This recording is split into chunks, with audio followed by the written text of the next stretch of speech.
వికసిత పుష్పాలు కార్యక్రమంలో ఈరోజు వారి ఆత్మజ్ఞాన సందేశాన్ని పంచడానికి వచ్చారు సౌభాగ్యమ్మ మేడం గారు. సౌభాగ్యమ్మ గారు పామూరు నుంచి వచ్చారు. మేడం ఎంతో జాన ప్రచారం చేస్తున్నారు. చక్కగా తమ సొంత స్థలాన్ని పబ్లిక్ కోసం కేటాయించి పిరమిడ్ నిర్మించి అందరూ కలిసి ఎంతో అందరికీ ఎన్నెన్నో కార్యక్రమాల్లో పాల్గొంటున్నారు. పిఎంసి కోసం ఎంతో కృషి చేస్తున్నారు. సొంతంగా తమ ఖర్చులతో వెళ్ళి మరి గ్రామాలకి తిరిగి అన్ని చోట్ల ధ్యాన ప్రచారం విస్తృతంగా చేస్తున్నారు. వారి యొక్క అనుభవ జ్ఞానాన్ని ఈ రోజు తీసుకుందాం. వెల్కమ్ మేడం సౌభాగ్యమ్మ గారు.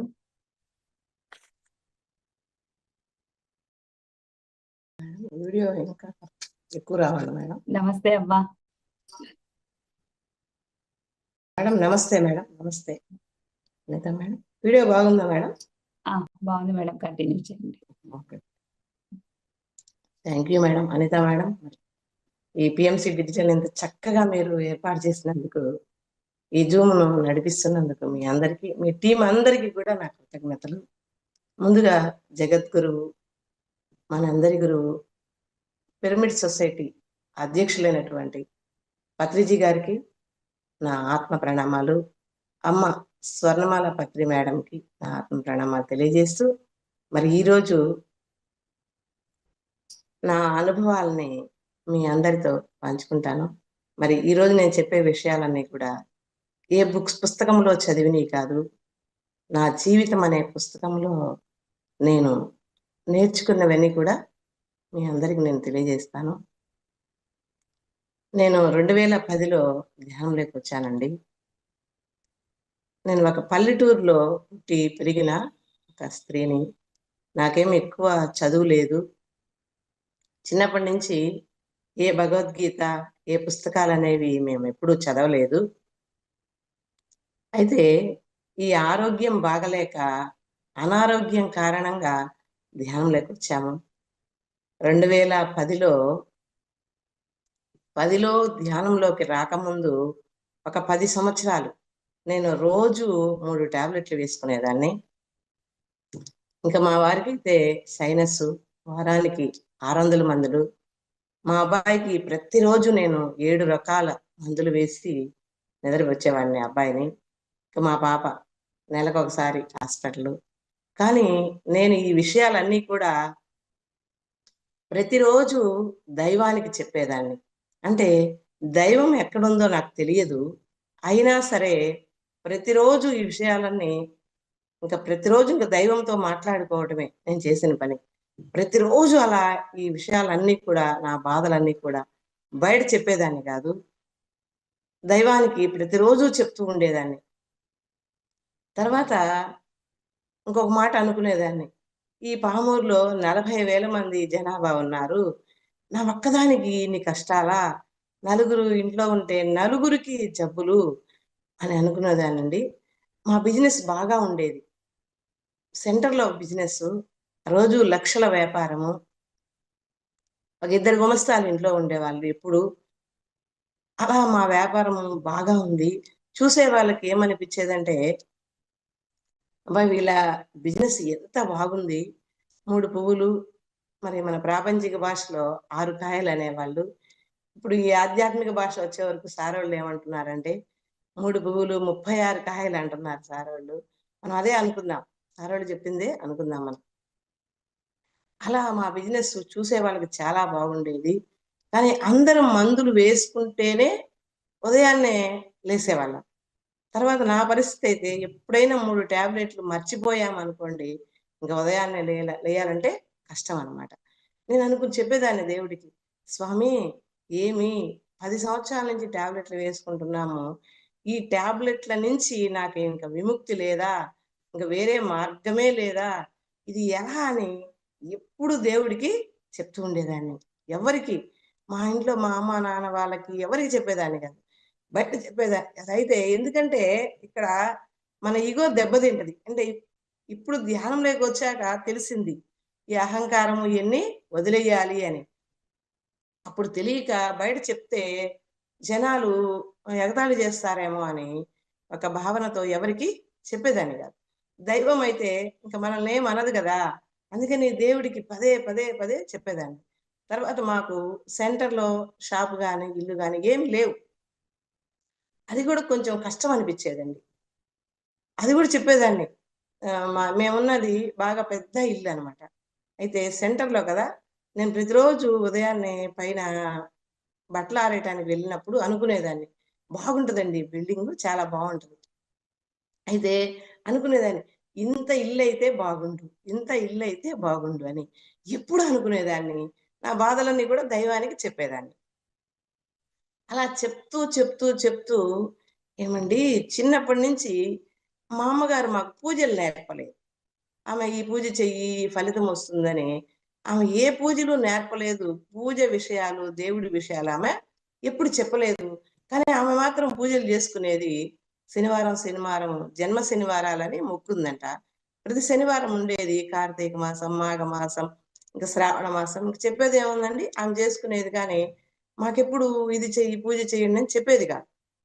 షాప్ తీసి అర్ధరాత్రి 2 గంటలకు షాప్ మూతేయటం ఏంటండి? అలా అనిపిచ్చి మేము ఈ శరీరం అంతా నలిగిపోయిందండి. తెలియలేదు. ఇదేనేమో జీవితము, ఇట్లాగే పని జేసి బతకాలేమో అని అనుకునేవాళ్ళం. అయితే ధ్యానం ఎప్పుడైతే మనం ఈ శరీరానికి రెస్ట్ ఇవ్వకుండా వర్క్ చేశామో, ఉన్న జబ్బు కాస్త పెరిగిందండి. పెరిగి ఒక 15 రోజులు మంచంలో ఉంచింది నన్ను లేయకుండా. అయితే ఈ 3 టాబ్లెట్ల పవర్ పని చేయలేదు. జబ్బు ప్రభావం పెరిగింది. మరి మందుల ప్రభావం తగ్గిపోయింది. అయితే పూజలు ఎప్పుడైతే నేను మొదలుపెట్టానో, జబ్బు ఎందుకు పెరిగిందంటే అండి, పూజ చేయటం తప్పు కాదు గానండి. అయితే ఉదయము నుంచి మధ్యాహ్నం 2 గంటల వరకు ఎప్పుడైతే ఉపవాసం ఉండి కొట్లో పని, ఇంట్లో పని అంతా చేసే వరకు ఉన్న జబ్బు కాస్త ఇంకా శరీరం నలిగి 15 రోజులు బెడ్ మీద ఉంచింది నన్ను లేయకుండా. అప్పుడు నాకు గూడా అర్థం కాలేదండి. మళ్ళీ షాప్ దగ్గరికి వెళ్లి హాస్పిటల్‌కి అంతగా వెళ్ళేదాన్ని కాదు. ఈ 3 టాబ్లెట్‌లు గూడా మరి హాస్పిటల్ మందుల షాప్‌లో వాళ్ళు ఇచ్చినియే. మళ్ళీ వెళ్లి అడిగితే వాళ్ళు వేరే టాబ్లెట్‌లు రాసారు. కొంచెం హై పవర్ రాసారు. ఈలోపు నా శరీరంలో శక్తి తగ్గిపోయింది. ఆ టాబ్లెట్‌లు వేసుకుంటే రియాక్షన్ ఇచ్చిందండి.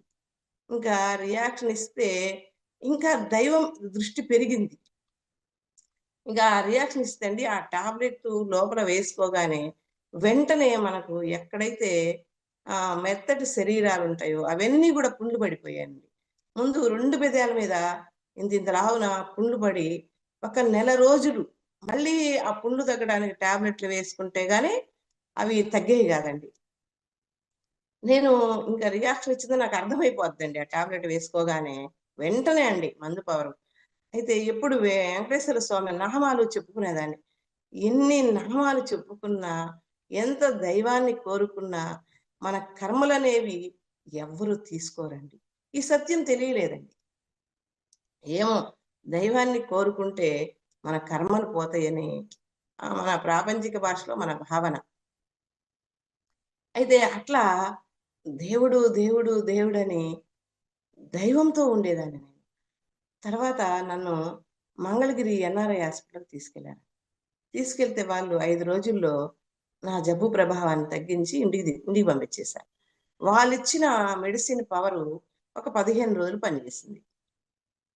తర్వాత 16వ రోజు నుంచి ఇంక మళ్ళీ నా జీవితం మొదటికొచ్చింది. నాకు కూడా ఏం అర్థం కాలేదండి. ఎట్లా చేయాలో తెలియలేదు. నా జీవితం ఇంక ఏమీ లేదండి. ఎందుకంటే నలుగురుంటే నలుగురికి జబ్బులండి. ఈ జబ్బుల నుంచి నా జీవితం ఇంగా అట్టడుగు స్థాయికి వెళ్ళింది. ఒక విధంగా చెప్పాలంటే ఒక మాటలో. ఇంకా మా అమ్మగారికి మేము 8 మంది. వాళ్ళందరూ బాగున్నారు. నాకు నేను మాత్రమే ఇలా ఉన్నానని తర్వాత ఇలాంటి టైంలో మా మరిది గారు ఏం చేశారంటండి, ఎప్పటినుంచో వాళ్ళ ఇంట్లో సెంటర్ నడుస్తుంది. ఆదివారం, ఆదివారము 6-7 అంటే 6-7 వారం, వారం ధ్యానం జరుగుతుంది. నేనెప్పుడు వెళ్ళేదాన్ని కాదు. ఎందుకంటేనండి నేనెవరు చెప్పినా వినను. నాకై నేను తెలుసుకుంటే తప్ప ఎవ్వరు చెప్పినా వినను. అందుకని వాళ్ళకి గూడా తెలుసు వదిన వినదు అని. మా మరిది గారు ఆ టైంలో వచ్చి ఇంకా మళ్ళీ 15 రోజులైన తర్వాత మళ్ళీ యథాప్రకారం వచ్చింది కదండి నా జబ్బు. అప్పుడొచ్చి అన్నారు, "వదినా ఇంక నీకు మందులు లేవు. నువ్వు ధ్యానం చేస్తే చెయ్యి. లేకపోతే ఇంక సస్తే చచ్చిపోవటమే. అంతకంటే మార్గం లేదు." రామకృష్ణ పరమహంస క్యాన్సర్ వ్యాధిని అనుభవించి చనిపోయాడు అని చెప్పాడు. నాకు బాగా కోపం వచ్చిందండి. ఎందుకంటే మొదలే బాగలేదు. పైగా ఈ మాట చెప్పాడు. అంటే నేను అనుభవించి చనిపోవాలా అని కోపమొచ్చి ఏం అనలేదండి ఆ అబ్బాయిని.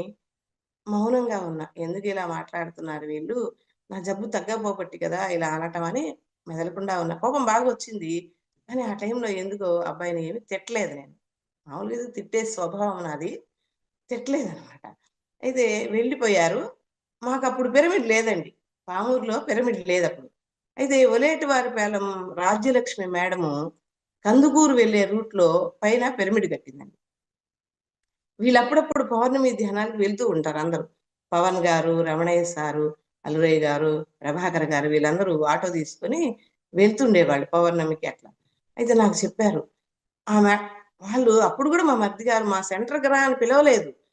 అంటే తెలుసు గదా! నా స్వభావం తెలుసు కదా వాళ్ళకి. అందుకని వాళ్ళేం జెప్పారు, "రాజ్యలక్ష్మి మేడం దగ్గరికెళ్ళు వదినా, నీకు ధ్యానం నేర్పిస్తుంది" అని జెప్పారు వాళ్ళు.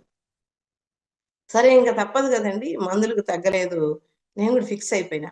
ఈ మందులకు తగ్గలేదు. ఆ ధ్యానం ఏందో నేర్చుకుందామని. అంటే ముందే తెలుసండి. ఒక ఫంక్షన్‌కెళ్తే అక్కడ అందరూ అనుకుంటున్నారు మహిళలు. ఏదో ధ్యానం అంట, ధ్యానం జేస్తే జబ్బులు పోతాయంట అని వాళ్ళు అనుకుంటున్నారు. నేను విన్నా. కానీ ధ్యానం జేస్తే జబ్బులెట్లా పోతాయి? కోట్లు కోట్లు పెట్టి చదువుతున్నారు. హాస్పిటల్ కడుతున్నారు.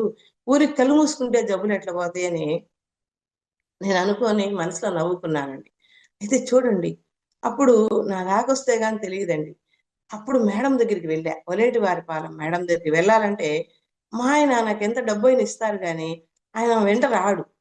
ఎందుకంటే మా లేడీస్ అంటే ఆయనకి చాలా చిన్న చూపండి. ఆయన స్వభావం అది. మనమేం జేయలేమండి. అయితే డబ్బులు ఎంతైనా ఇస్తారు గానీ రాడు వెంట. నాకు గూడా ఏం జేయాలో అర్థం గాల. ఎలా వెళ్ళాలి ఆమె దగ్గరికి? మాకు దగ్గరలోనే ఉంటదండి ఆ ఊరు. అయితే వెళ్ళాలంటే తెలీదనమాట. అయితే అప్పుడు మా ఆడబిడ్డ వాళ్ళ ఆయనకి గూడా ఆరోగ్యం బాగలేదు. ఆ పామూరొచ్చారు నరవాడైతే. నేనడిగాను, "అన్నా ఇట్లా నాకు ఆరోగ్యం సరిలేదు. ఏదో ధ్యానం అంట ఒలేటివారిపల్లెం వెళ్ళాలి. మీకు గూడా బాగలేదు గదా! ఇద్దరం వెళ్దాం రండి" అని ఆయన పిలిస్తే పాపం చెప్పగానే ఆయన వచ్చారు. వెళ్ళిన తర్వాత మేడము వీళ్ళిద్దరికి ఎలా ధ్యానం నేర్పాలి నేను? ఎక్కువ మందైతే బాగుండు అని ఆమె అనుకుందట మనసులో. అయితే ఒక గంట సేపు మమ్మల్ని ధ్యానం చెప్పకుండా కూర్చోబెట్టింది మేడం. ఎవరి కోసమో ఎదురు చూస్తుంది మేడం. ఇంకా రావాలి వీళ్ళిద్దరికి కాదు అని. అయితే అప్పుడొచ్చారండి విజయవాడ నుంచి.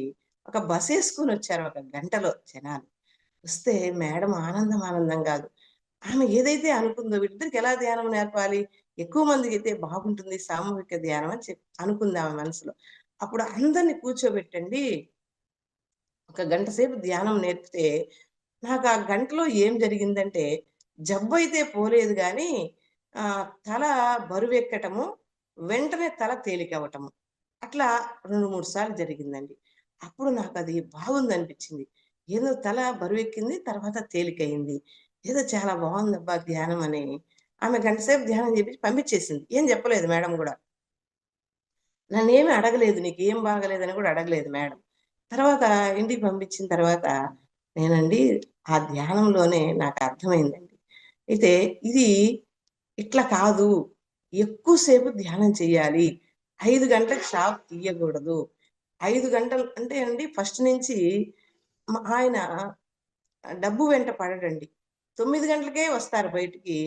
ఇంక లేడీస్ గదండీ! నాకు ఆశ, ఆరాటం అన్నీ ఉంటాయి నాకు.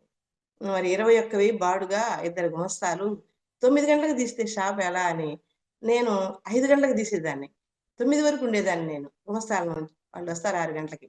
అయితే ఈ ధ్యానం అక్కడ మేడం నేర్పింది కదా! చాలా బాగుందనిపించింది. తల బరువెక్కడము, తల తేలికవ్వటము. అయితే మేడము బాగా ధ్యానం చెయ్యి అట్లా ఇట్లా పాపం ఏం చెప్పలేదండి. చేపిచ్చింది, అనుభవం అడిగింది. అప్పుడు చెప్పలేకపోయేవాళ్ళం. ఇదంతా గూడా భయమేసేది. అయితే ఇంటికొచ్చిన తర్వాత నేనేం చేస్తానంటే 5 గంటలకు షాప్ తీయకుండా 5-7 గంటల వరకు ధ్యానం చేసేదాన్ని. 2 గంటలు. బాగా కూర్చునేదాన్ని కళ్ళు మూసుకొని. శ్వాస కూడా తెలియదండి నాకు. మేడం ఏం చెప్పింది, "కళ్ళు మూసుకొని కూర్చొని శ్వాసను గమనించండి" అన్నది. ఆ శ్వాసను గమనించడం తెలియలేదు గానీ, 2 గంటలు కళ్ళు మూసుకొని కూర్చునేదాన్ని. 7 గంటలకు షాప్ తీసేదాన్ని. అయితే ఏవండీ, ప్రతిరోజు అలా ధ్యానం చేస్తూ ఉంటే కరెక్ట్‌గా ఒక సంవత్సరానికి ఒక టాబ్లెట్ తీసేశానండి. 3 టాబ్లెట్‌లు వేసుకుంటున్నా, ఒక టాబ్లెట్ ఎందుకో ఇది అవసరం లేదు అనిపిచ్చింది. తర్వాత ఇంకొక సంవత్సరం ఏమైందంటే, చూద్దాం ఇంకా గంటలు గంటలు చేద్దాం. 2 గంటలే గదా ధ్యానం చేసింది. వారానికొకసారి ఖచ్చితంగా వాళ్ళ మిద్ది మీదకి సామూహిక ధ్యానానికి అందరితో వెళ్ళేదాన్ని. క్రమం తప్పకుండా వెళ్ళేదానండి. అయితే రెండో సంవత్సరం ఏమైంది, అప్పటికి 2012కి పామూరులో పిరమిడొచ్చింది. అయితే పిరమిడ్‌లో మరి మాస్టర్‌లు చెప్తూ ఉంటారు గదా! మరి పిరమిడ్‌లో శక్తి 3 వంతులు శక్తి అధికం అంటున్నారు గదా! అయినా చూద్దామని నేను ఆదివారము ఖచ్చితంగా 11 గంటలకెళ్ళి 4 గంటలు ధ్యానం చేసేదానండి. మధ్యలో బాగా ఆకలయ్యేదండి. ఇప్పుడు తెలిసినంత వివరం అప్పుడు తెలియలేదు గానండి. ఎవరో తెలీదు. నా ఆకలికి మజ్జిగన్నం పెట్టేవాళ్ళండి నాకు. బాగా కడుపు నిండా మజ్జిగన్నం ముద్దలు ముద్దలు పెడితే అదంతా తినేదాన్ని నేను. తిన్నప్పుడు ఒక 2, 3 నిమిషాల్లో ఆకలంతా తగ్గిపోయేది నాకు. అలా 4 గంటలు ధ్యానం చేసేదానండి. అయితే రెండో సంవత్సరము ఎక్కువ సమయము ధ్యానం చేయటం వలన 2012కి ఆ 2 టాబ్లెట్‌లు తీసేశానండి. అలా నేను 2 సంవత్సరాల్లో 3 టాబ్లెట్‌లు తీసేశాను. తీసేసి, తీసేసిన తర్వాత ఇంకెందుకండి ధ్యానం? జబ్బయితే పోయింది. ఇంకా ధ్యానం ఎందుకు? అనే క్వెషన్ మొదలైంది. సరే, అసలేందో చూద్దాం, మాస్టర్‌లు అంటున్నారు గదా! "పట్టు పట్టరాదు, పట్టి విడువరాదు, పట్టు పట్టినేని బిగియ పట్టవలె" అంటున్నారు వాళ్ళు. చూద్దామని ఇంకా ఎక్కువ సమయం కేటాయించానండి ధ్యానానికి. ఆదివారం వచ్చిందంటే గంటలు గంటలు 4 గంటలు, 5 గంటలు, 6 గంటలు, నన్ను అనేవాళ్ళు ఎవరు లేరండి మా ఇంట్లో. మరి ఆరోగ్యం సరిలేదు గదా! అందుకని పోనీలే అని వదిలేశారు. 8 గంటలు, 9 గంటలు అట్లా ధ్యానం చేయటం వల్ల ఒకరోజు ఏమొచ్చిందంటేనండి, నా లోపల నుంచి ఒక పల్లెటూరు పేరొచ్చిందండి. వస్తే మా పవన్ గారిని అడిగాను. "పవన్ సార్, ఇలా నా లోపల నుంచి పేరొచ్చింది, పల్లెటూరు పేరు." నేనెప్పుడు వినలేదండి ఆ పేరు. వచ్చింది, ఇది ఏం చేయాలి అంటే, సారన్నారు, "అక్క, నువ్వు పల్లెలకు వెళ్లి ధ్యానం చెప్పాలక్క" అన్నాడు సార్ పవన్ గారు. సరే, ఏవండీ, నేను పని ఎలా చేస్తానంటే మేడం, ఈ క్షణంలో నాకు తెలిస్తే నేను పక్క క్షణమే మొదలుపెడతా. నేను 2012 నుంచి అలాగే చేస్తున్నా పని. పత్రిజీ గారి నుంచి నోటి నుంచి ఇది చెయ్యాలి, ఈ మాట, ఈ వర్క్ అంటే వెంటనే మేము, ఒక టీమ్ ఉంది మాకు. అందరూ వస్తారు నాతో. వాళ్ళని తీసుకెళ్ళి ఆ వర్క్ చేస్తుంటాననమాట. నాకు 4 గంటల సమయంలో పేరొచ్చింది. ఆ పల్లెటూరు పేరు పవన్ గారిని అడిగితే, "అక్క వెళ్ళాలి" అంటే 5 గంటలకు టీమ్‌ని తయారు చేసుకొని మేము ఆ పల్లెటూరుకి వెళ్ళి ధ్యానం నేర్పించామండి. అలా మేము 2012 నుంచి ధ్యానము 6 నెలలు బాగా చెప్పామండి. తర్వాత ఒకసారి 'ధ్యాన జగత్' బుక్‌లో 'ధ్యానాంధ్రప్రదేశ్' అని వచ్చేటప్పుడు, ఆ బుక్‌లో సార్ ఏమిచ్చాడంటే 2013లో ధ్యానం ఆగుద్ది. కాబట్టి ఎంత చెప్పుకుంటే అంత చెప్పండి. చెప్పుకున్న వాళ్ళకి చెప్పుకున్నంత మహదేవ అని సారు ఆ బుక్‌లో ఇచ్చారు. అయితే ఇప్పుడు మనం సార్ అంటున్నారు గదా! ఎక్కువ గ్రామాలు చెప్పాలని, నెలకి 15 గ్రామాలు చెప్పాలి. 6 నెలలు 90 గ్రామాలు చెప్పాలని మేము టీమ్ అందరం కలిసి నిర్ణయించుకున్నాం. ఒక 15 గ్రామాలు చెప్పేలోపు మా ఆయనకి యాక్సిడెంట్ అయిందండి. నాకు నాకేం బాధ ఏం లేదండి ఆయనకి యాక్సిడెంట్ అయినందువల్ల. ఎందుకంటే ధ్యానం అనే ఆయుధం మన దగ్గరుంది. అప్పుడు ధ్యానం సర్వరోగ నివారణి అని తెలుసుకున్నాం గదా! మరి ఆయనకు గూడా ఈ ధ్యానమే నయం జేస్తుందని నాకు గట్టిగా తెలుసండి. అయితే మా ఊర్లో ఇంటింటా ధ్యానం పెట్టాము. రోజు ఒక మాస్టర్‌ని నేను పంపించేదాన్ని ఆ ఇంటింటా ధ్యానంలో. అప్పుడు ఆ రోజు నా వంతొచ్చిందండి. వస్తే మేము, నన్ను పిలిచారు వాళ్ళు. "ఈయనకి యాక్సిడెంట్ అయింది. చెప్తే అందరూ వస్తారని నేను ఎవరికి చెప్పకుండా వస్తాను అంటున్నా. వాళ్ళు 7 గంటలప్పుడు వచ్చి మళ్ళీ పిలిచారు. అప్పుడండి ఇంక వెళ్ళక తప్పలేదు. మా ఆయన దగ్గరికెళ్ళి అడిగితే ఆయన ఏమన్నారంటే, "నాకు స్నానం చేపిచ్చి వెళ్ళు" అన్నారు. అప్పుడు అందరం పట్టుకొనెళ్ళి ఆయన్ని స్నానం చేపిచ్చి, క్యాష్ పెట్టి దగ్గర కూర్చోబెట్టి వెళ్ళా. వెళ్ళేటప్పుడు అనుకున్నానండి. ఏ సంకల్పం అని గాని ఏమి తెలియవండి నాకు. కానీ ఎప్పుడైతే ఆయన కూర్చోబెట్టి వెళ్ళేటప్పుడు నేనేమనుకున్నానంటే, ఈరోజు ధ్యాన ప్రచారం ఆగింది. ఎందుకంటే ఆయనకి యాక్సిడెంట్ వల్ల వెళ్ళలేకపోయాను. నేను వెళ్ళకపోతే మేడమోళ్ళు వెళ్ళరనమాట.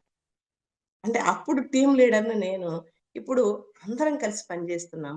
నేను వెళ్ళకపోయినా గూడా అందరూ వెళ్తారిప్పుడు. బాగా ఆత్మ జ్ఞానులుగా, ధ్యానులుగా తయారు కాబట్టి, నా అవసరం గూడా లేకుండా వాళ్ళు వెళ్లి చెప్పగలరు ధ్యానం. అయితే మా ఆయన కూర్చోబెట్టి నేను వెళ్ళేటప్పుడు అనుకున్నా, ఇవాళ ధ్యాన ప్రచారం ఆగింది. రేపడు ధ్యాన ప్రచారం ఆగకూడదు. రేపు ఉదయం 6 గంటలకల్లా ఆయన లేసి తిరగాలి అని అనుకోని ఆయనకి ఒక మెమరీ పెట్టాను. పత్రిజీ గారి ధ్యాన గంగ, ధ్యాన లహరి, భగవద్గీత అవన్నీ ఉన్నాయండి. అది ఆయన తల దగ్గర పెట్టి, ఇది ఆయన ధ్యానం చేయరు. ఇది వింటూ ఉండు నువ్వు. నువ్వు చేసే పనేం లేదని కాళ్ళు ఒక కాలు మీద ఒక కాలు పెట్టి, చేతులు 2 కలిపిచ్చి, నువ్వు కళ్ళు మూసుకొని ఇది విను. అంతే ధ్యానం ఏం చేయొద్దు. కళ్ళు మూసుకొని ఈ ధ్యాన గంగ, ధ్యాన లహరి ఇవన్నీ కూడా చిన్న ఫోన్ అన్నమాట అప్పుడు. ఈ ఫోన్ గాదు. అని చెప్తే ఆయన పాపం కళ్ళు మూసుకొని అదంతా వింటున్నారు. నేను వెళ్ళేటప్పుడు అనుకున్నా గదా! 6 గంటలకల్లా లేసి తిరగాలి అని అనుకుంటే, నేను సగం దూరమే వెళ్ళానండి. ఆయన 5 నిమిషాల్లో లేసి తిరిగారు. నేను అనుకున్న 5 నిమిషాల్లో లేసి తిరిగితే నాకు గూడా ఏం అర్థం కాలేదు. అదేంటి? ఎందుకంటే ఆయనడిగితే, "నేను నా యాక్సిడెంట్‌ని నేను మర్చిపోయాను" అన్నారు. చూడండి. నాకైతే పత్రిజీ గారు అని గట్టిగా అరవాలనిపించిందండి బయటే. అంటే మామూలుగా ధ్యానులు అంటే ఈళ్ళు పిచ్చోళ్ళు అంటారు. ఇంకా మనం గట్టిగా అరిచామంటే ఇంకా ఈ అమ్మాయికి ధ్యానం ఎక్కువై పిచ్చి ఇంకా బాగా ముదిరిందంటారని నేను మిద్ది మీదకెళ్ళి గట్టిగా అరిచా పత్రిజీ గారు అని. అలా ఈ నా ధ్యానం అనేది అలా కంటిన్యూ అయింది. తర్వాత పల్లెలకెళ్ళటం కూడా కంటిన్యూ అయింది. తర్వాత 90 గ్రామాలు చెప్పామండి. ఇప్పుడు మేము ఎక్కడికైతే వెళ్ళామో ఆ గ్రామాల్లో ఇప్పుడిప్పుడిప్పుడు పిరమిడ్‌లు వస్తున్నాయన్నమాట. అంటేనండి పూజ చేస్తూ ఉంటే పూజారైపోతాం. అంతే తప్ప ఏం రాదండి. నేను 2012 కార్తీక పౌర్ణమి రోజు ఆ రోజు అర్థమైందండి. విగ్రహారాధన కాదు. ధ్యానం చెయ్యాలి. ధ్యానం చెప్పాలి. ధ్యానం చేయాలి. ధ్యానం చెప్పాలి. అప్పటి నుంచి 2012 కార్తీక పౌర్ణమి రోజు నుంచి నేను విగ్రహారాధన మానుకున్నానండి. అంటే ఏదైతే తెలుస్తుందో మనకి దాన్ని ఆచరణ పెట్టాలండి. ఇక్కడ ఉన్న చిన్న రహస్యం అదేనండి. మనం ఎంత తెలుసుకున్నామని గాదు. ఎంత మనం దాన్ని తెలుసుకున్న సత్యంలో ఎంత ఆచరిస్తున్నాము అనేది మనకుండాలండి. అలా నేను 2012 నుంచి కార్తీక పౌర్ణమి రోజు నుంచి విగ్రహారాధన మానుకొని ధ్యానం.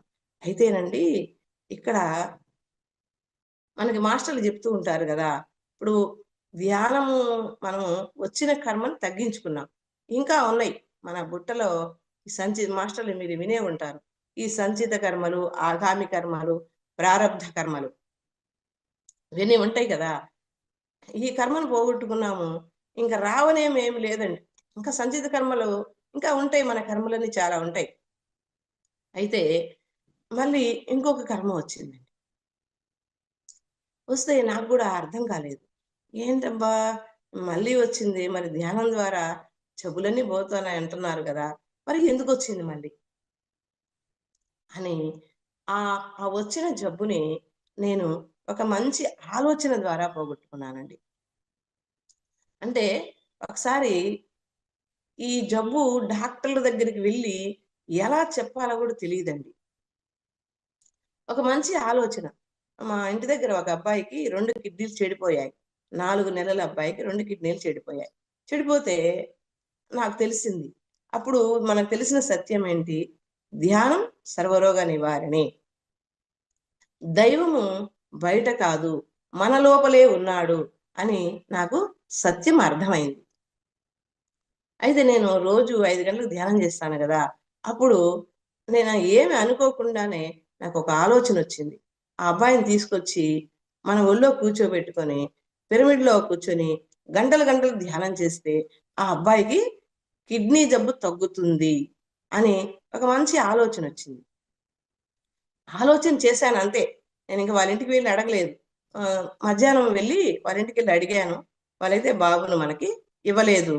కానీ ఆ ఆలోచన వల్ల నాకున్న ఆ పెద్ద కర్మని ఒక్క క్షణంలో తగ్గిపోయిందండి. ఎందుకంటేనండి ఒక మంచి ఆలోచన ఒక టాబ్లెట్ కంటే త్వరగా పనిచేస్తుందండి. ఒక మంచి ఆలోచన మన స్పిరిచ్యువల్ టాబ్లెట్స్ మాస్టర్‌లు చెప్తూ ఉంటారు. వాళ్ళు టాబ్లెట్‌లేమి ఇవ్వరు. నేను కూడా ఫస్ట్ అనుకునేదాన్ని టాబ్లెట్‌లు ఇస్తారేమో అని. ఒక మంచి ఆలోచన టాబ్లెట్ కంటే ఇంకా ఎక్కువగా పనిచేసింది. టాబ్లెట్ వేసుకుంటే కొన్ని గంటల్లో పనిచేస్తుందేమో గానీ, ఈ ఆలోచన అనేది కొన్ని క్షణాలలో పనిచేసిందండి. అలా నా మంచి ఆలోచన ద్వారా నేను ఆ కర్మని తగ్గించుకున్నాను. తర్వాతండి ధ్యానం చేస్తే ఇటు 7 తరాల వాళ్ళు, అటు 7 తరాల వాళ్ళు పునీతులవుతారట. మరి ఇది గూడా విన్నాను నేను. కానీ నేను విన్నదాన్ని ఎప్పుడు క్వెషన్ వేసుకొని తెలుసుకోవాలండి. మనం తెలుసుకోవాలి. ఎలా తెలుస్తుంది? మన సాధన పెరిగే కొద్దీ, తర్వాత మనము రోజు దీన్ని గుర్తు చేసుకునే కొద్దీ మనకి తెలుస్తుందండి. అంటే ఇటు 7 తరాల వాళ్ళు ఒక్క మనిషి ధ్యానం చేస్తే ఇది ఎలా సాధ్యమవుతుంది చెప్పండి? అయితే ఒకసారి ఏమైందంటే అండి, నేను విజయవాడలో ఫంక్షన్‌కెళ్ళాను. వెళ్తే నాకేదో లాడ్జీ రూమ్‌లిచ్చారు. అది బాలేపోతే అలా కళ్ళు మూసుకొని శ్వాసను గమనిస్తూ ఉన్నా. అప్పుడు పత్రిజీ గారు వచ్చారు. వచ్చి లే అన్నారండి. లే అంటే ఇప్పుడు మనం సినిమాలో చూస్తుంటాం గదా! వాళ్ళు బాడీ అక్కడే ఉంటది. ఆ సూక్ష్మ రూపాన్ని నీడలాగా లేపుతూ ఉంటారు వాళ్ళు సినిమాలో. అట్లా నేను కళ్ళు మూసుకొని శ్వాసను గమనిస్తూ నేను చూస్తున్నాను. ఎరుకతో ఉన్నాను. నా బాడీ మంచం మీదే పడుకొనుంది. నా లోపల నుంచి సూక్ష్మ శరీరం పైకి లేసిందండి. లేసిన తర్వాత పత్రి సార్ అంటున్నారు, "వీళ్ళకి ధ్యానం చెప్పు" అంటున్నారు. అంటే అక్కడ 3 ఆత్మలున్నవండి. ఉన్నయక్కడ నా ఎదురుగా. అంటే వాళ్ళ ఆకారాలు కనపడలేదు గానీ, అక్కడ ముగ్గురు ఉన్నారు అని నాకర్థమవుతుంది. పత్రిజీ గారు వీళ్ళకి ధ్యానం నేర్పంటే, ఇక సార్ ముందు ధ్యానం చెప్పడం అంటే ఆషామాషీ వ్యవహారం కాదు గదండీ! సార్ ముందు భయం. "సార్ ఏం చెప్పాలి సార్" అని అడుగుతున్నా నేను. "నీకు తెలిసింది చెప్పు" అంటున్నాడు సారు. నాతో ధ్యానం చెప్పిచ్చి, ఆ 3 ఆత్మల్ని పైకి పంపించేశారు. చూడండి, అప్పుడు నాకర్థమైంది. ఒక్కళ్ళు ధ్యానం చేస్తే మన పెద్దవాళ్ళు గూడా మరి వాళ్ళు పైకి వెళ్ళకుండా ఉన్న ఆత్మలు కూడా మన మన జ్ఞానంతో వాళ్ళు గూడా పునీతులవుతారు అని నాకర్థమైంది. ఇంకా, ఇంకా మనకు తెలిసిన సత్యాన్ని సారు ఎప్పుడు అందరికీ చెప్పండి, చెప్పండి అంటారు. ఏ నుంచి జెడ్ వరకు తెలియాల్సిన అవసరం లేదు. ఏది తెలిస్తే అది చెప్పు అంటారు పత్రి సార్. అయితే ఎందుకంటేనండి, ఎందుకు చెప్పాలంటే మనము ధ్యానము, మన ద్వారా ధ్యానంలోకొచ్చే వాళ్ళందరూ ఆగిపోతారు వాళ్ళు. ఎందుకంటే, మా ఇంటి దగ్గర మేము మండలాల్లో సప్తాహాలు ఏర్పాటు చేశామండి. బాగా ధ్యాన ప్రచారం బాగా చేశామండి. శక్తి మేర చేశామండి. ఇక్కడ పామరులోళ్ళ మాస్టర్లందరూ కలిసి. మేము మండలాల్లో సప్తాహాలు ఏర్పాటు చేసినప్పుడు, ఒక వరికుంటపాడు మండలంలో 7 రోజులు సప్తాహం పెట్టాము.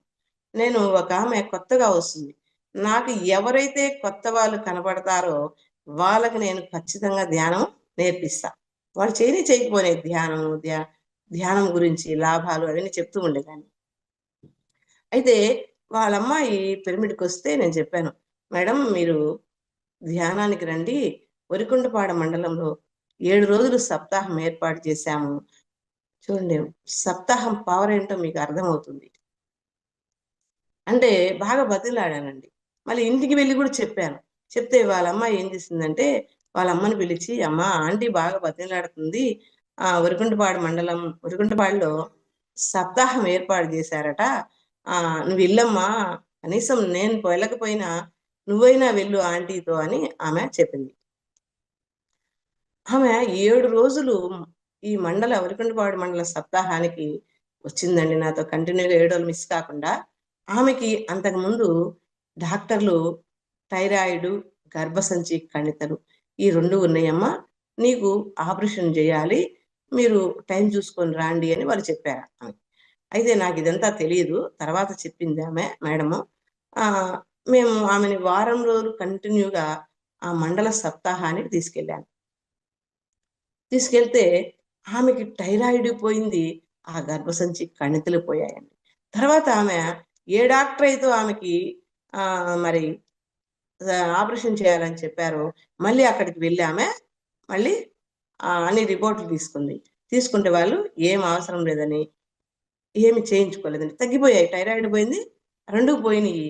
అయితే ఆ మేడం ఇప్పటికి కూడా ఆ రోజుకు 4 గంటలు ధ్యానం చేస్తుందండి ఆమె.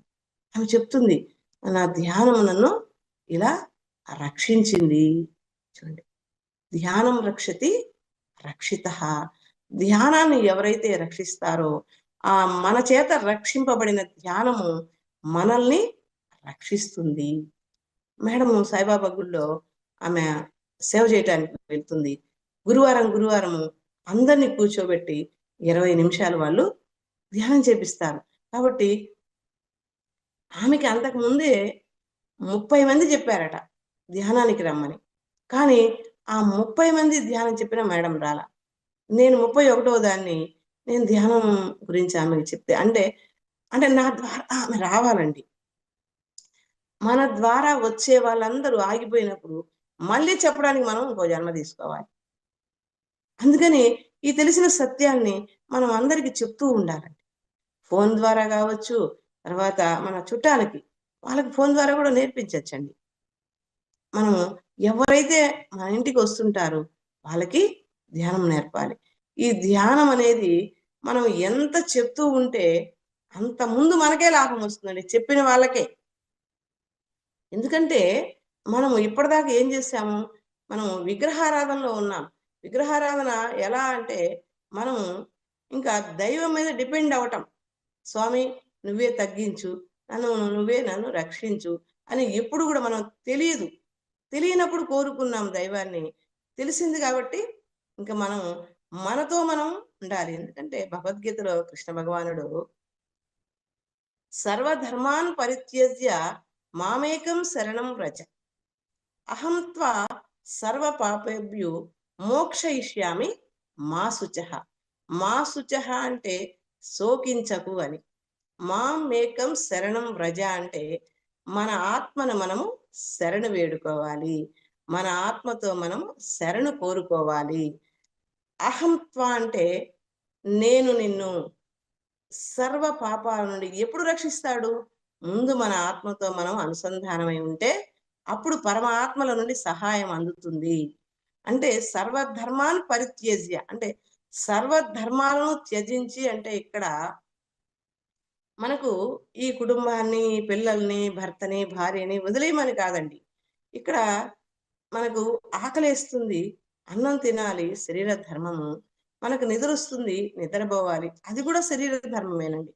కొంత నిద్రను తగ్గించి ఆకలి అంటే ఇంకొక ముద్ద తింటే కడుపు నిండుతుంది అనేప్పుడు ఆ ముద్ద ఆపాలండి. ఆపి కొంత ఆకలిని నిరోధించి కొంత నిద్రను తగ్గించి మనము ధ్యానము ఎక్కువగా చేస్తూ ఉంటే, మన ఆత్మతో మనం ఎక్కువగా అనుసంధానమై ఉంటే అప్పుడు నిన్ను సర్వ పాపాల నుండి నేను రక్షిస్తాను అని ఈ శ్లోకం అర్థం. అంటే ధ్యానం చేయకపోతేనండి, భగవద్గీత చిన్నప్పటి నుంచి మా ఇంట్లో ఉంది, కానీ ఆ భగవద్గీతను ఎప్పుడూ చదవలేదండి, చూడలేదు ఆ భగవద్గీత. అంటే మనం పత్రిజీ గారు ఏం చేశారంటండి, 18 అధ్యాయాలలో 700 శ్లోకాలలో 104 శ్లోకాలు ఒక బుక్ తయారు చేసి మనకు అందించారు. అందరూ కూడా ఆ బుక్కులో ఉండే శ్లోకాలు, దాని అర్థము పదే పదే చదువుతూ ఆ అర్థాన్ని సారు ఏదైతే మనకు ఆ అర్థాన్ని దాన్ని మనలో ఉండే కణ కణము, ప్రతి అవయవము, ప్రతి నాడి, ఈ 2,00,000 ఏదైతే 72,000 నాడులు మన శరీరంలో ఉన్నవో అన్నిటిలో నింపుకోవాలండి. ఈ భగవద్గీతలో ఉన్న అర్థాన్ని, పత్రిజీ గారు రాసిన అర్థాన్ని మనము ప్రతి కణములో మనము ఈ భగవద్గీతను మనము దాన్ని ప్రతి అణువు, ప్రతి కణము ఆ సారాన్ని ఏదైతే ఉందో, భగవద్గీత శ్లోక సారం ఏదైతే ఉందో దాన్ని నింపుకోవాలండి. ఎందుకంటే ఆ భగవద్గీత సారాన్ని నేను అలా పుస్తకం ఒక 5 సార్లు చదివానండి. అది ఆ సారం ఎంత తీయగా ఉంటుందంటే, ఆ తీపితనము ఏ తీపికి సరిపోదండి. భగవద్గీతలో ఉన్న సారము ఏ తీపికి సరిపోదు. అంత అద్భుతమైన సారము సారు ఇచ్చిన భగవద్గీతలో ఉంటుందండి. కాబట్టి అందరూ కూడా చదవాలి ఆ బుక్కును. రోజు ఒక్క శ్లోకమైనా చదివి, దాని అర్థాన్ని మనము అది కూడా చదివితే మనకు అయితే ఒక్కసారి చదివితే అర్థం కాదండి. సార్ అంటాడు గదా! ఒక యోగి ఆత్మకథ బుక్కుని 1000 సార్లు చదవండి. లేపోతే చచ్చిపోండి అంటాడు సార్. అలా మనము భగవద్గీత పుస్తకాన్ని గూడా బాగా చదవాలండి. చదివితే మనకు అర్థమవుతుంది. కృష్ణుడు ఏం జెప్పాడు ఆ భగవద్గీతలో, మనం ఏం జేస్తున్నాం మనకర్థమవుతుందండి. అర్థమైనప్పుడు నీకు నీ ప్రతి అణువు, ప్రతి కణము ఎంతో ఆనందోత్సవంతో ఉంటుందండి. మనకు అర్థం గానప్పుడు మళ్ళీ ఇంకోసారి చదవాలి. అర్థం కాకపోయినా సరే భద్రిజీ గారు అదే జెప్పేది. అర్థం కాకపోయినా నువ్వు చదువుతూ ఉండాలి. ఒకసారి చదివావు అర్థం కాలేదు. రెండోసారి చదువు. మళ్ళీ అర్థం కాలేదు. మనం ఎంత సాధన చేస్తూ, ఎంత చదివింది చదువుతూ ఉంటే నీకు అర్థమవుతుందండి. అది నేను తెలుసుకున్న సత్యమండి. అలా నా ధ్యానము కొనసాగుతుందండి. అయితే ఇప్పుడు 2 కర్మల్ని పోగొట్టుకున్నాం. ఇంకొక శ్లోకంలో జ్ఞానాగ్ని దగ్ధ కర్మాణం అంటుంది. మనకు జ్ఞానం వచ్చిందంటే కర్మలన్నీ దగ్ధమవుతాయి. అంటే నేను ధ్యానం చేసేటప్పుడు నాకు గూడా ఈ కర్మలన్నీ దగ్ధమైపోయినట్టు నేను చూసుకున్నానండి. అయితే ఈ కర్మలన్నీ ఎక్కడి నుంచో పక్కన నుంచి పోవండి. అవన్నీ మన శరీరం మీదకొచ్చే పోతాయి. ఇంకొక కర్మ ఎంటర్ అయిందండి మళ్ళీ. ఈ బొటన వేలికి జబ్బొచ్చిందండి. ఇంక వంగదనమాట. బొటనవేలుకి జబ్బొస్తే నాకు గూడా అర్థం కాలేదు. ఏం జేయాలో ఈ ధ్యానం జేస్తున్నాం. ధ్యాన ప్రచారం జేస్తున్నాం. హ్మ్. సార్ ఏదైతే చెప్పాడో అవన్నీ చేస్తున్నాం. కానీ దీనికి జబ్బొచ్చింది. ఇది ఎలా తగ్గించుకోవాలి? అర్థం గాలేదు. ధ్యానం చేస్తూనే ఉన్నాం. అయితే అండి మేము డిసెంబర్ 21 నుంచి 31 వరకు కడతాల్లో ఈ 11 రోజుల్లో ఒక 2, 3 రోజులు ఉంటాం. ప్రతి సంవత్సరం వస్తామండి. అయితే ఒకసారి ఆ సంవత్సరం గూడా వచ్చాము గానీ అప్పుడు సరస్వతీ ప్రాంగణం చుట్టూ ఆహ్, ఈ ఆరోగ్య కేంద్రాలు, సేతు వర్క్‌షాప్‌లు అవన్నీ ఉండేవి. ఇప్పటిలాగా కాదు. అయితే స్పిరిచ్యువల్ టాబ్లెట్స్ జీకే సార్ వాళ్ళు ఒక ధ్యాన ఆరోగ్యం అని ఒక 5 రోజులు ఆహ్, య మనల్ని రమ్మని 5 రోజులు మనం వెళ్తే మనకు సర్టిఫికేట్ ఇచ్చేవాళ్ళు. అక్కడికి 5 రోజులు వెళ్ళాం గాబట్టి. అయితే అప్పటికి మా పాప, మా ఆయన వారం రోజుల నుంచి అక్కడే ఉన్నారు.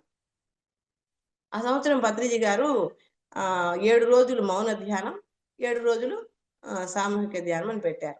మా అమ్మాయిని పంపించా 7 రోజులు మౌన ధ్యానం ఉండమని. అయితే మా ఆయన, మా అమ్మాయి ఇద్దరు జీకే సారు పెట్టిన ఆరోగ్య కేంద్రంలో ఉన్నారు. అయితే నేను చివరి రోజు వెళ్ళాను.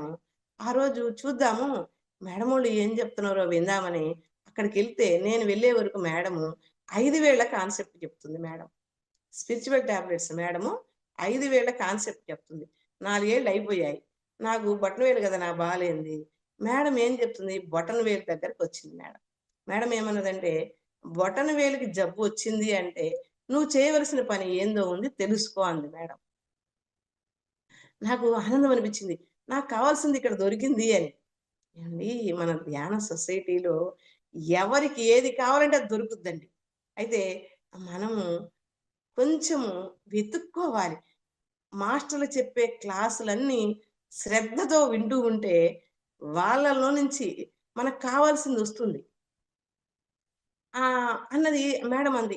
"నువ్వు చేయవలసిన పని ఏదో ఉంది తెలుసుకో" అని మేడం అంది. నాకు అర్థమైంది. నేను చేయవలసిన పని నాకెట్లా తెలుసుకోవాలి? అయితే మేడం అలా బయటికి రాగానే మేడం దగ్గరికెళ్ళి, "మేడం చేయవలసిన పని ఎలా తెలుసుకోవాలి?" అన్నా నేను. అంటే మేడం అంది, "నీ పూర్ణాత్మని అడిగి తెలుసుకో" అంది మేడం. మరి పూర్ణాత్మ ఎక్కడుంది? అసలు పూర్ణాత్మ ఎలా ఉంటది? ఆహ్, ఎవ ఎ ఆ పూర్ణాత్మని ఎలా అడగాలి? అని నాలో క్వెషన్ మొదలైంది. మేడం చెప్పింది గబగబా వెళ్ళిపోయింది. ఆ మేడం ఎవరో గూడా గుర్తులేదు. నాకింక కడతాల్లో కనపడలేదనమాట. ఇంక నేను పూర్ణాత్మని అడగాలి. పూర్ణాత్మ ఎక్కడుంది? నేను చేయవలసిన పని ఎలా తెలుసుకోవాలి? అని నేను అనుకుంటున్నానండి. మేము 2012లో ఏ ఊర్లో అయితే ధ్యానం నేర్పించామో ఆమెకక్కడ ఆరోగ్యం సరిలేదు. వాళ్ళేమన్నారంటే అండి, "మీరు ఫస్ట్ ధ్యానం నేర్పించారు ఆ ఊర్లో." నా దగ్గరకొచ్చి ఒక మనిషిని పంపించారు వాళ్ళు. వచ్చి వాళ్ళేమన్నారంటే, "ఆమెకు ఆరోగ్యం సరిలేదు మేడం. మీరు గదా ధ్యానం నేర్పించింది. మీరే ఆమెను సరిచెయ్యాలి" అన్నారు వాళ్ళు. చెప్పాను గదండీ! మరి నేను ఏ క్షణంలో ఏది తెలుసుకుంటే పక్క క్షణమే ఆచరిస్తా నేను. వాళ్ళు చెప్పే వరకు దాదాపుగా 12, 12:30 అయింది. ఇంక నేను వంట చేయకుండా మా షాప్ దగ్గర నుంచే మీరు హోటల్ నుంచి తెచ్చుకొని తినండని వెంటనే వెళ్ళిపోయానండి. అక్కడి వరకు 1:00 అయింది. వాళ్ళు చెప్పారు గదా! మీరు ధ్యానం నేర్పించారు. మీరే ఆమెను సరిచెయ్యాలి. వాళ్ళన్నారు గదండీ! మరి సరిచేసే బాధ్యత మన మీదుంటది. కాబట్టి వదిలేయగూడదండి. ఆమె దగ్గరికి వెళ్ళి మేడం ఆహ్, నేను వెళ్ళే వరకు ఆమె ఒక కుక్కి కిందకి అంత మంచం డౌన్‌గా ఉంది. పడుకోనుంది. ఆమె పేరు పద్మ. ఫస్ట్ వాళ్ళ ఊరు నుంచే మేము ధ్యానము మొదలుపెట్టామనమాట. అయితే అసలు "ఏంటమ్మా నీ పరిస్థితి? నీకు ఏం బాగాలేదు?" అని అడిగాను. ఆమె బాగుందండి. చూసే వాళ్ళకి ధ్యానులు పిచ్చోళ్ళలా కనపడతారు. బ్రహ్మాండంగా తెలివిగా ఉంది. వెళ్లి అసలు నీకు ఏం బాగలేదు అన్నాను. అంటే ఆమెకి ఊరంతా తిరిగి చూడాలనిపిస్తుంది.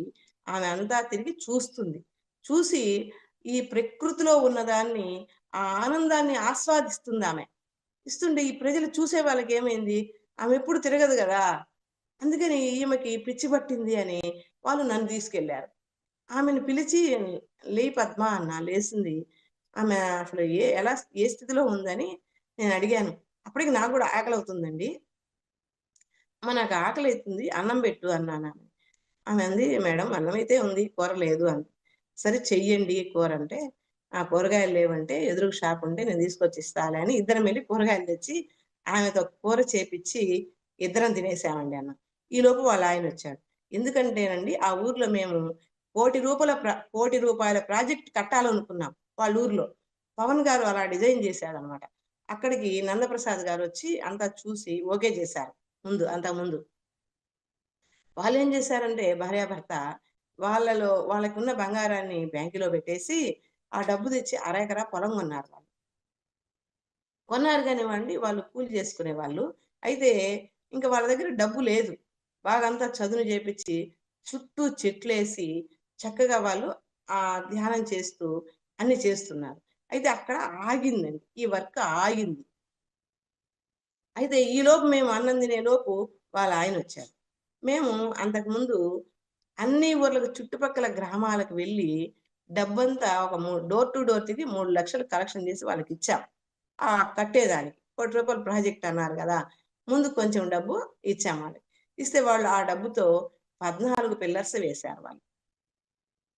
వేస్తే ఇంకక్కడ ఆగిపోయింది వర్క్. అక్కడ వర్క్ ఆగిపోయింది. అంతే ఇంక. అయితే మేము అన్నం తినేలోపు వాళ్ళాయనొస్తే ఆయనడిగాను. "అన్నా ఎందుకు వర్క్ ఆగింది? ఎందుకు ఆగింది?" అంటే ఆయనేమన్నాడంటే, "అమ్మా ఇంక డబ్బులు లేవు. మరి ఏ స్లాబ్ ఏయడానికి డబ్బులు లేవు. ఇది ఎలా చేద్దాం?" అన్నాడు వాళ్ళాయన. అప్పుడు మరి స్లాబ్ ఎయాలంటే ఏమేం కావాలి అని అడిగా. ఆయన అన్నీ చెప్పాడు. సిమెంట్ 80 బస్తాలు పడుతుంది. సువ్వ ఇంత పడుతుందని ఆయనంతా నాకు లెక్క చెప్పాడు. అయితే నేను 80 బస్తాల సిమెంటు నేనిస్తా అని ఆయనకి మాట్లాడి చెప్పా. చెప్పిన తర్వాత ఓకే అన్నాడాయన. ఆ సువ్వ, సిమెంటు అన్నీ అని ఆయనకి చేర్చాం. చేర్చిన తర్వాత ఆయన 14 పిల్లర్స్ కాకుండా 9 పిల్లర్స్ మీద స్లాబ్ వేశాడు. వేసిన తర్వాత చూడండి, మేడం అన్నది కదా, నీ పూర్ణాత్మను అడిగి తెలుసుకో అన్నది మేడం. నువ్వు చేయవలసిన వర్క్ ఏదో ఉంది కాబట్టి నీ బొటన వేలుకు జబ్బు వచ్చింది అంది madam. Spiritual tablets GK sir వాళ్ళ మేడం వాళ్ళు అన్నారు. అయితే ఇక్కడ ఎప్పుడైతే నేను వాళ్ళు వచ్చి నన్ను, ఆమెకు బాగలేదు, మీరు రావాలి, ఆమెను సరిచేయాలన్నారు. అక్కడికి వెళ్ళిన తర్వాత నాకు చూడండి, పూర్ణాత్మ ఏ రూపంలోనో కాదండి, ఒక వర్క్ రూపంలో తెలియజేయచ్చు, ఒక మీడియా ద్వారా తెలియజేయచ్చు, ఒక మాస్టర్ ద్వారా తెలియజేయచ్చు, లేకపోతే మనలో నుంచి కూడా మెసేజ్ రావచ్చు. పూర్ణాత్మ సందేశం వినాలి వినాలంటే, అయితే మనము ఎక్కడికి వెళ్ళినా, మనం దేవాలయానికి వెళ్ళాము, మనము అందరూ చేసే పని చేయకూడదు. మనం ఏం చేస్తున్నాం, ధ్యానం. అక్కడ కూడా ధ్యాన స్థితిలో కూర్చోవాలి. ఎప్పుడు మనం మనసును డైవర్ట్ చేయకుండా, ఎప్పుడు మనతో మనం ఉంటే పూర్ణాత్మ సందేశం ఏదో ఒక రూపంలో వస్తుంది మనకి. మరి అంతే కదా, నేను వెళ్ళాను అక్కడికి. ఆయన ఏం చెప్పాడు, 80 బస్తాలు సిమెంట్ కావాలి అన్నాడు. నేను 80 బస్తాల సిమెంట్ నేను ఇస్తాను అని చెప్పి ఇక్కడికి వచ్చిన తర్వాత 80 బస్తాల సిమెంటు మరుసటి రోజు పంపించేశాను ఆయన.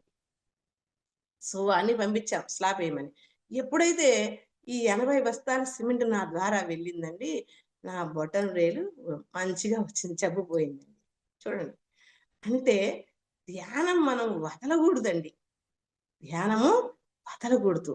ఎందుకంటేనండి, మీ అందరికి నేను చెప్పే విషయం ఏంటంటే, మనము ధ్యానానికి వచ్చేటప్పుడు ఏ కర్మనైతే తగ్గించుకున్నాము, లేదు మనకే కర్మలు లేవండి, అందరూ ధ్యానం చేస్తున్నారు, ఆ ధ్యానం మంచిదంట, మనం కూడా ధ్యానం చేద్దాం. మా కోడలు వచ్చిందండి, నేను లైట్గా చెప్తున్నా, టైం లేదు కాబట్టి. మా కోడలు వచ్చింది, అమ్మాయికి ఏం జబ్బులు లేవు, 15 రోజు 16 రోజు ఇంటికి వచ్చింది. మా కోడలు ఇంకా గుమ్మం మెట్లు ఎక్కలేదండి, బండి దిగింది, అక్కడే చెప్పా. నా తొందర అలా ఉంటది, ఈ ధ్యానంకి నా తొందర అలా ఉంటది, నా తపన అలా ఉంటది. ఇది మా కోడలికి చెప్పాను, అమ్మాయి నువ్వు ఫ్యూచర్ లో బాగుండాలంటే నువ్వు ధ్యానం చెయ్యి అన్నాను నేను. ఆ అమ్మాయి ధ్యానం చేసి 207 కవిత్వాలు రాసింది. వాటి మీద అమ్మాయి చదివి ప్రతి చిన్న విషయానికి అమ్మాయి అర్థం చెప్తుందండి. నేను కూడా చెప్పలేను. ఆ ఆ కవిత్వాలలోని సారము మన ప్రాపంచిక జీవితం మీద చెప్తుంది ఆ అమ్మాయి. అది ఆధ్యాత్మిక జీవితమే. ఆ ఆధ్యాత్మిక జీవితములో నువ్వు తెలుసుకున్న సత్యము ఏం చేస్తావండి, ఈ ప్రాపంచిక జీవితంలో అన్వయించుకోవాలి నువ్వు. మా కోడలు ప్రతి చిన్న పదానికి అర్థం చెప్తుంది, ప్రాపంచిక జీవితం మీద అర్థం. అంటే ఆమెలో అంత జ్ఞానం ఉందని ఆ అమ్మాయికి కూడా తెలియదు.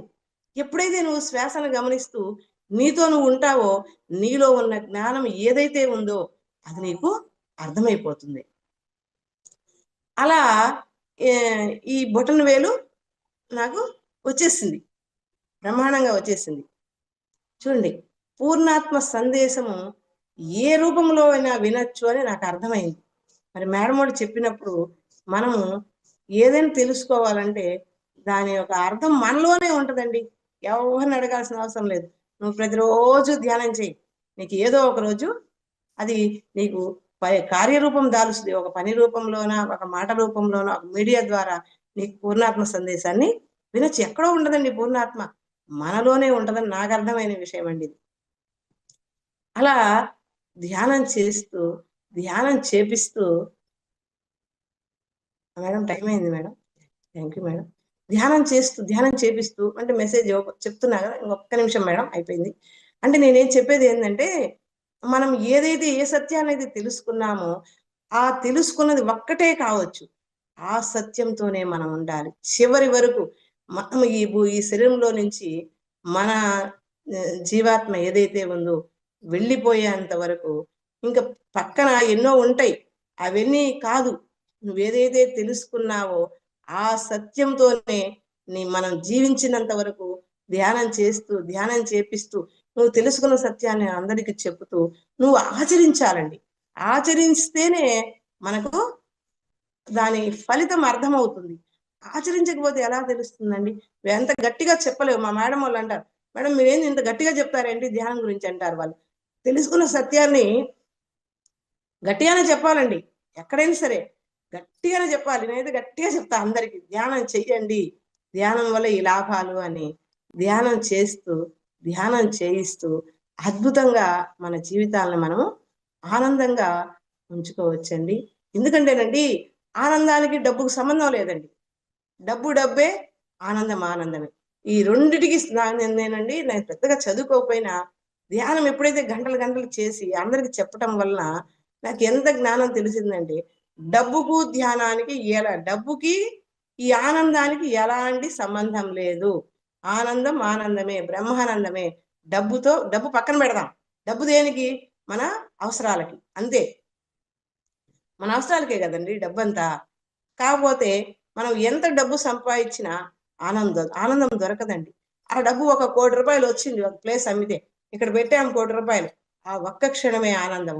పక్క క్షణం మళ్ళీ దుఃఖం.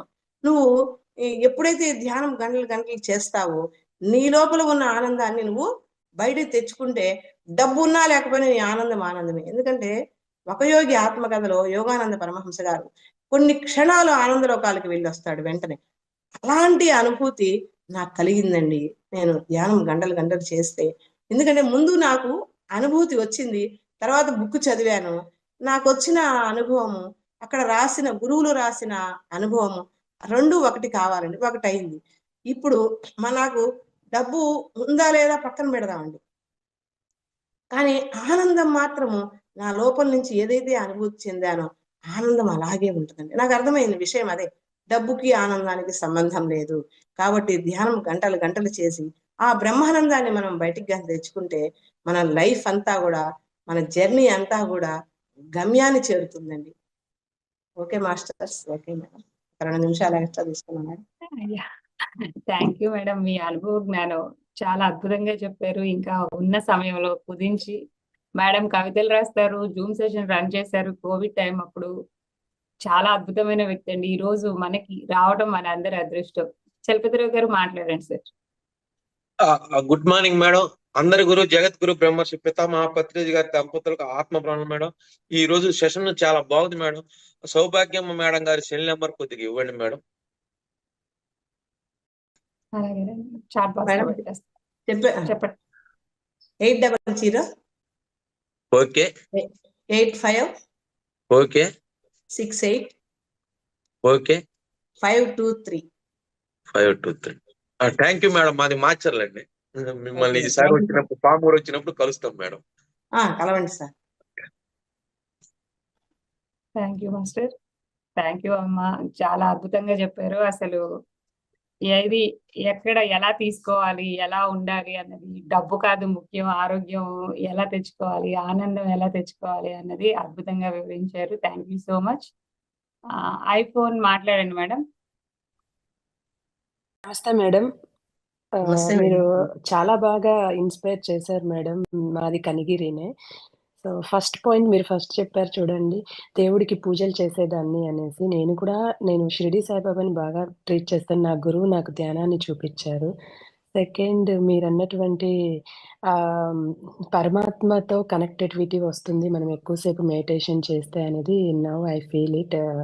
దాన్ని నేను పొందాను. Thank you so much ma'am. Me class చాలా అద్భుతంగా అనిపించింది. మా మదర్ కూడా మీలాగే చాలా నార్మల్‌గా ఉండేది. మా మదర్ 15 ఇయర్స్ నుంచి మెడిటేషన్ చేస్తున్నారు. తనిప్పుడు క్లాసెస్ చెప్పే స్థాయికొచ్చింది. Now I happy with me generation అంతా చదువు లేకపోయినా మాకు ఇన్‌స్పిరేషన్‌గా ఉన్నారు madam. Thank you so much ma'am. Okay madam. Thank you madam. Narayana Reddy sir మాట్లాడండి. సరే. థ్యాంక్ యూ అక్క.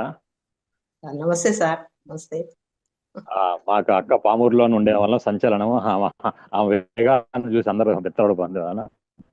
సౌభాగ్యం అంటే అదే అని మొత్తం నాన్ స్టాప్ గా ఆమె ప్రోగ్రామ్ వాళ్ళ ఇంటి పేరు కూడా పిరమిడ్ కట్టారు మేడం. వాళ్ళ కోడలు వాళ్ళ ఫ్యామిలీ అంతా కూడా పందిటి వాళ్ళ ఇంటి పేరు ఒక పందిరిలాగా అల్లుకొని ఈ ప్రపంచాన్ని మొత్తాన్ని కూడా సంచలనం. వాళ్ళ ఆలోచన విధానం, ఆ వేగము.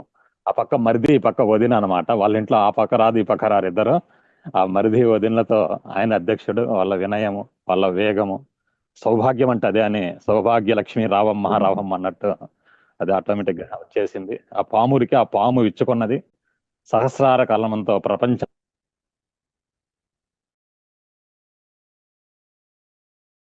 మీ నెట్వర్క్ ఇష్యూలా ఉంది. మాట వినిపించట్లేదు.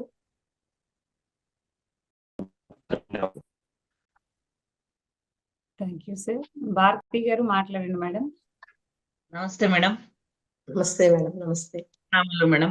నేను బెంగళూరు నుంచి భారతి మేడం అంటని మాట్లాడుతా ఉన్నాను. నాకంత తెలుగు రాదు. ఇప్పుడేమో ఈ జూమ్ ఆన్ చేశాను. నాకు పొద్దున్న నుంచి నేను ఏ జూమ్ కు వెళ్ళలేదు. నా ఆత్మలోనే ఆత్మ ఏం చెప్తుంది దాన్ని వినాలి అంటని నాకు అనిపించింది. దాని నోట్లోనే ఉన్నాను. అప్పుడు పత్రిజీ గారికి ఆత్మ ప్రణామాలు చెప్పి జూమ్ ఆన్ చేశాను. ఈ పొద్దు నాకేం కావాలనో ఆదికి రావాలి అంటని జూమ్ ఆన్ చేశాను. ఎప్పుడు కూడా నేను వేరే జూమ్ లో ఉంటాను. ఏమీ తెలీదు దీనికి వచ్చాను. ఈ పొద్దు ఏం వచ్చిందో సౌభాగ్య గారు, అదంతా నాకు ఈ పొద్దు కావాలి. నాకు కూడా ఈ తపన ఉంది. ఎట్లా చెప్పాలి, ఏం చేయాలి, నేను ఎట్లా వెళ్ళాలి, నా ఆత్మ ఇక్కడికి ఏమిటికి వచ్చింది, నా పని ఏమేంటని తెలుస్తా ఉండలేదు, నేను ఎట్లా వెళ్ళాలి అంటే తెలుస్తా ఉండలేదు అంటని నేను థింక్ చేసి ఈ పొద్దు జూమ్ ఆన్ చేశాను మేడం. ఇది వచ్చింది. ఎంత నాకు సంతోషం అయితా ఉంది ఏంటంటే, మాస్టర్స్ మనం ఏం అడిగితే దాన్ని ఇస్తారు అంటని నాకు అనిపించింది మేడం. ఆమెటికి మీ సెల్ నెంబర్ కూడా కావాలి అంటని అనుకుంటా వాళ్ళు అడిగారు కదా, అట్లే రాసుకున్నాను కూడా.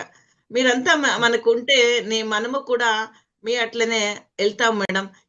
ఎంత మనము చదివితే కాదు, ఆ జ్ఞానం అందరికీ ఉంటుంది. ఆ బుద్ధత్వం అందరికీ ఉంటుంది మేడం. ఇక్కడ వచ్చిన వాళ్ళకి ఆ బుద్ధత్వం తీయాలంటే ధ్యానం చేయాలి.